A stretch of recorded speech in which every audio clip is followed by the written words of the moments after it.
Hi, math friends. Today we're going to talk about differentiation and engagement through brain-based learning. So, really, at the base of any good instruction is the planning. If we don't have good planning, we're not going to have good instruction. We're not going to have things well said for our students.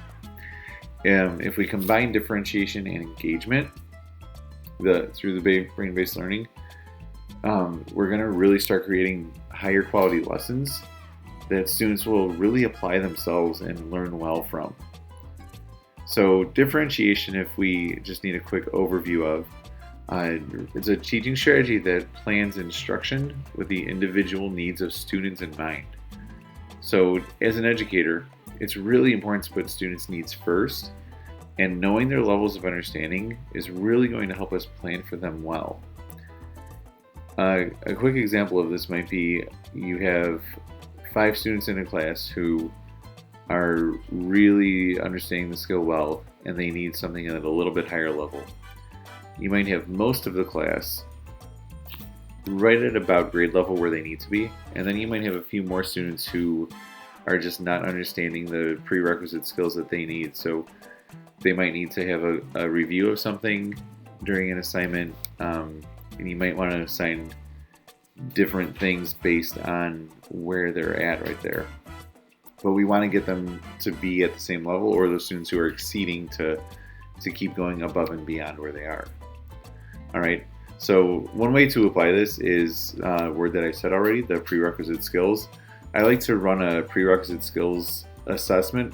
So before we start learning a new skill, to identify what students need to be successful at their grade level.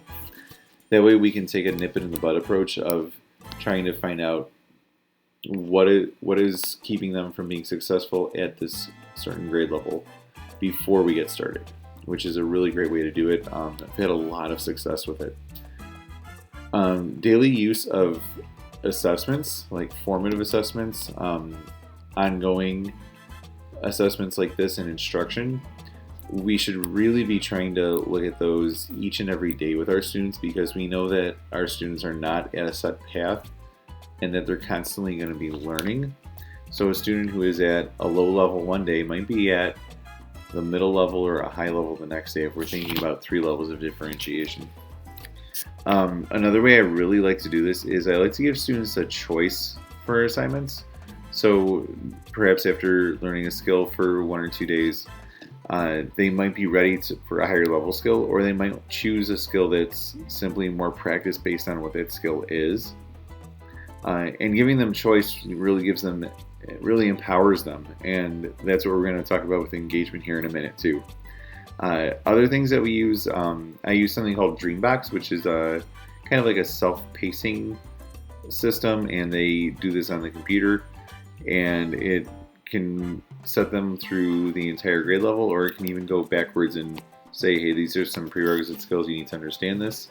But again, it's a great adaptive program for self-pacing as well. So the differentiation really kind of blends in with engagement well. A high sense of belonging can really help improve engagement for our students too. So we need to build that up with us. So how do we do that, right? We need to have them do this to be active in their learning and for them to believe in themselves.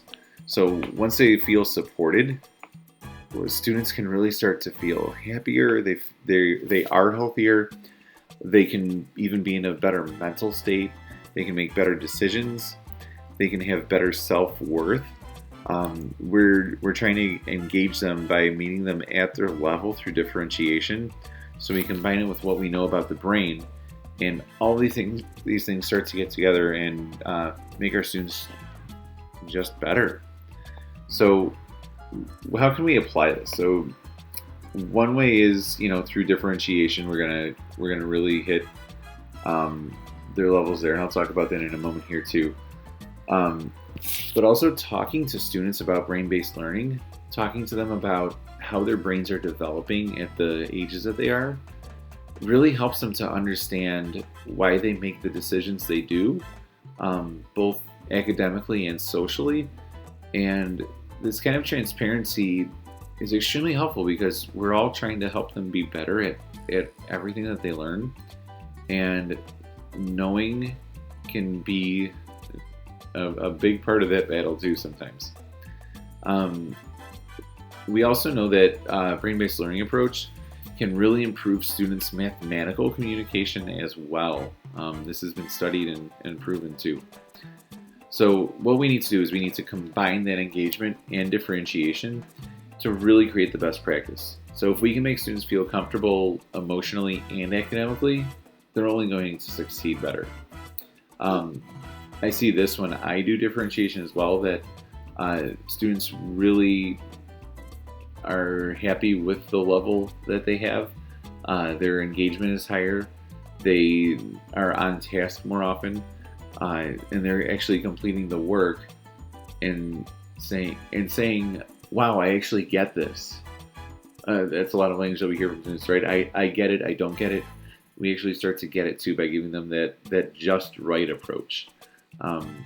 They know that they're going to be successful with that kind of challenge. It's just a tiny bit more and they can do it. So in conclusion, we really need to meet the needs of our students academically, emotionally, socially. We can really differentiate with the whole child in mind with a brain-based learning approach. We can help them to create strong connections with differentiation and engagement here, and really help them to create those connections in their brain and to strengthen connections. And we really want to start moving skills from the short-term, that working memory, into long-term memory for them as well. So we're going to start seeing students that are more comfortable. We're going to start seeing them be more successful and working harder at the learning that they're doing. The great thing about this too is it really puts the student at the center of the learning and really helps them to feel valued. And at the end of the day, that's what we really want. They're creating that learning, they're feeling valued, they're improving. So I hope that this is some good information for you, and thanks for watching too.